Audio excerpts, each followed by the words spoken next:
धनंजय मुंडेंच्या सातपुडा या शासकीय निवासस्थानी 3 कोटींची डील झाल्याचा आरोप सुरेश धस यांनी केलाय।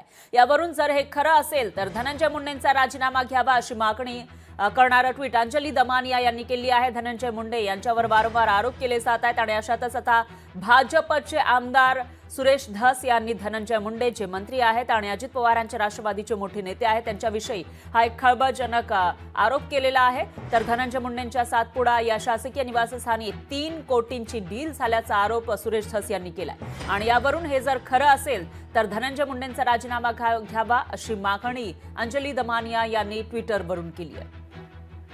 तर ट्विटमध्ये काय म्हणतायत अंजली दमानिया बघूया। बीडच्या भाजपच्या आमदारांनी एक मोठा आरोप करून चॅलेंज देखील दिले असं अंजली दमानिया यांनी म्हटलेलं आहे। सुरेश धस यांच्या या आरोपांचा उल्लेख त्या करताना दिसतायत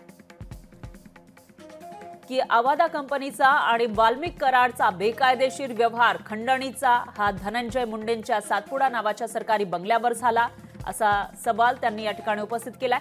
हे जर खरं असेल तर मुख्यमंत्र्यांनी ताबडतोब धनंजय मुंडेंचा राजीनामा घेतला पाहिजे असंही अंजली दमानिया म्हणतायत।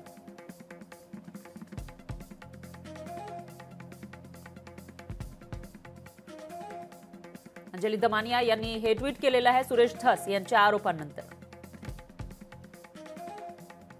दादा तुम्ही एकनाथराव शिंदे साहेब तुम्ही आणि आमचे मुख्यमंत्री ज्या माणसावरती विश्वास आहे तुम्हाला विनंती आहे की ह्याचा छडा लावा आणि ही जर गोष्ट खरी असली तर काही दिवस जोपर्यंत या केस हे होत नाही तोपर्यंत बाहेर काढा ना। आमचं म्हणणं आहे सरकारच्या बाहेर ठेवा। राजीनामा तुम्हाला घ्यायचा नसलं तर बिन खात्याचा मंत्री करा। सगळ्यात सोपं राजीनामा द्या ना। धनंजय मुंडे यांच्या सरकारी बंगल्यावर त्याचं नाव आहे सातपुडा। सातपुडा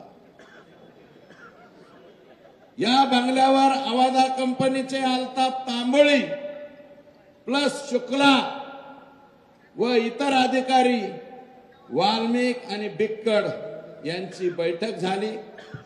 बैठकीमध्ये डील 3 कोटीला फायनल झाली। कंपनीचे वरिष्ठ म्हणले 3 करोड रुपये आपल्याला परवडत नाहीत, 2 करोड मध्ये फायनल करा। पुन्हा ते आत गेले म्हणले साहब तिर्री नहीं जमती तुर्री। इलेक्शनच्या कालावधीत काहीतरी रक्कम पोहोच करा। इलेक्शनच्या काळात यांनी 50 लाख रुपये ऑलरेडी आका आणि बडे आका यांना दिलेले आहे। लोकशाही मराठी ऐका, पहा, जागरूक रहा।